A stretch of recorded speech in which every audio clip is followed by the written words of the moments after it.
ആയില്യം പാടി ഉണര് നല്ല നാവൂർ കേട്ടൊന്നുണര്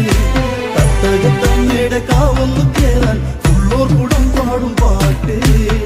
കാവിലമ്മയ്ക്ക് പാട്ടുണരുമ്പോൾ അമ്മ ഭഗവതിയാടും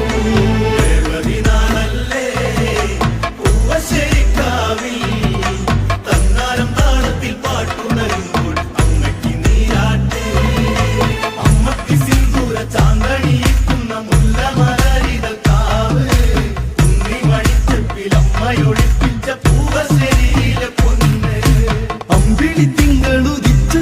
കൊട്ടിപ്പാടുന്ന പാകരാട് മുടി കെട്ടി കാലിൽ ചിലമ്പിട്ട് കണ്ടം കടന്നു